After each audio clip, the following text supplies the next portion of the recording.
apa yang mendorong komunitas KAI ingin mengadakan kegiatan? Oke. Reimagine Beacon Bluewood itu pameran seni rupa itu kerjasama komunitas KAI dengan Museum Beacon Bluewood dan Museum Istiqlal Delero. Jadi kami terlibat dalam docking program Jogja Biennale tahun ini.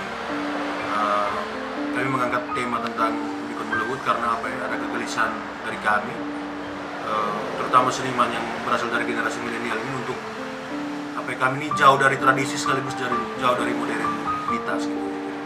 Semacam generasi transisi lah, sehingga kami merasa butuh untuk yang pertama belajar kembali tradisi, yang kedua juga belajar kembali sejarah bagaimana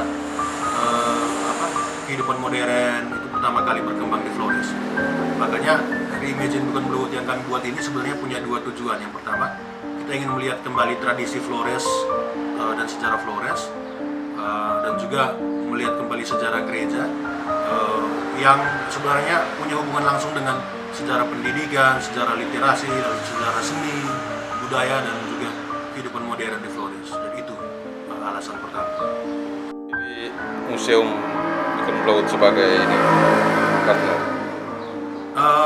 Museum Beacon Bluewood itu kan sebenarnya salah satu situs budaya, situs pengetahuan, dan juga situs sejarah yang penting untuk Flores sebenarnya.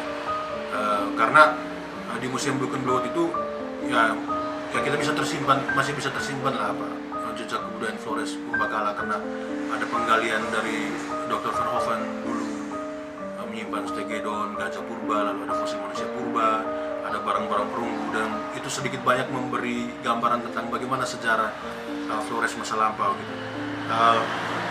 Tapi juga sekaligus Museum Beacon Bluewood itu memberi pintu masuk untuk kita lihat sejarah gereja, bagaimana pengetahuan modern berkembang di Flores gitu. Arsip-arsip itu membuka kemungkinan untuk melihat bagaimana pendidikan yang dipelopori oleh misi Katolik itu berlangsung di Flores. Lalu bagaimana museum itu menjadi tempat untuk itu, kemudian merawat dan juga tetapi sekaligus juga kayak mengkerangkakan sejarah Flores gitu, sejarah pendidikan, sejarah pengetahuan, sejarah ilmu pengetahuan, sejarah budaya. Nah, itu mengapa Museum Beacon Bluewood jadi penting. Tapi yang paling penting adalah bagaimana supaya museum ini bisa lebih kontekstual dengan masyarakat. Bagaimana museum ini bisa diakses oleh masyarakat secara bebas, secara gratis, secara lebih leluasa, karena dia menyimpan banyak pengetahuan. Hemat kami, Museum Beacon Bluewood ini masih punya banyak kekurangan. Dia masih terkesan tertutup, juga penataannya belum terlalu baik gitu. Belum ada program publik yang dilakukan secara rutin. Nah, itu yang ingin kami dorong di Museum Beacon Bluewood, supaya dia punya program yang lebih tertata, dia punya manajemen pameran yang lebih rapi, dan tema-temanya bisa lebih dibuat tematik biar dan juga bisa lebih dekat dengan masyarakat, dan itu bisa membuat orang bisa belajar lebih leluasa, lebih cair, dan lebih inklusif. Itu sebenarnya. Kegelisahan generasi muda tentang apa tadi, sejarah yang hilang atau apa, ada satu ini kegelisahan juga terkait dengan ini. Ya kami merasa penting bagi generasi muda untuk belajar sejarah, karena kita tidak bisa kita akan mengulangi kesalahan yang sama kalau kita tidak tahu sejarah yang dulu seperti apa. Kita akan ada istilahnya kerancuan identitas, atau kemudian mungkin tidak tahu bagaimana Flores zaman dulu, bagaimana kita harus berhadapan dengan tradisi, bagaimana kita harus berhadapan dengan kehidupan modern kalau kita tidak tahu sejarah. Jadi menurut kami penting untuk generasi muda mempelajari sejarah budaya, sejarah tempat dia hidup, sejarah kabupaten, sejarah sejarah Flores, sejarah Maumere. Karena ya kalau kita tidak punya pengetahuan yang memadai tentang sejarah, saya kira kita tidak bisa merumuskan masa depan yang lebih baik gitu.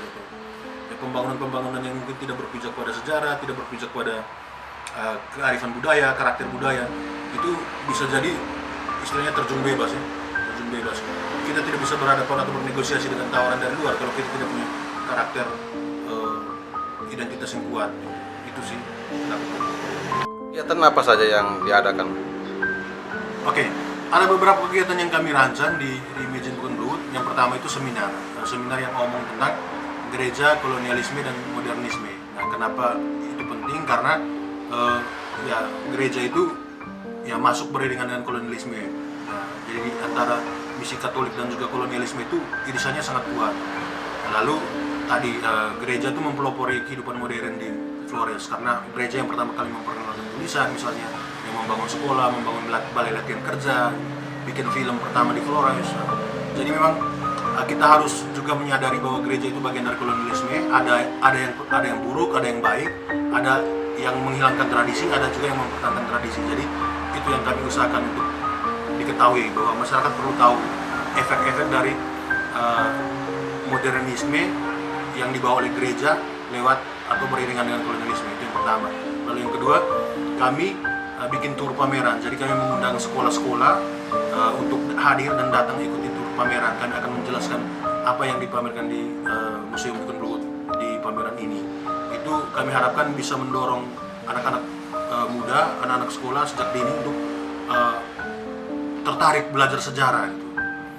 Itu yang kami usahakan. Jadi kami sengaja, kalau selama ini mungkin Museum Dukun Bluhut belum punya program publik, kami bikin program publik untuk tur gitu. Supaya anak-anak lebih melek sejarah dan punya ketertarikan belajar sejarah. Lalu kami juga bikin nonton film dan diskusi film. Itu film Ria Rago yang diproduksi oleh SVD tahun 1930. Jadi bayangkan tahun 1930 itu SVD dan orang Flores sudah bikin film gitu. Dan itu yang pertama hampir tidak diobrolkan di studi film nasional, di sejarah film nasional. Tetapi juga yang lebih penting adalah bagaimana lewat film itu proses pewartaan berlangsung dan bagaimana film juga menjadi media untuk mempromosikan ide-ide dan pengetahuan modern di Flores. Itu yang penting. Lalu dua program lain lagi itu, yang pertama bincang proses kreatif.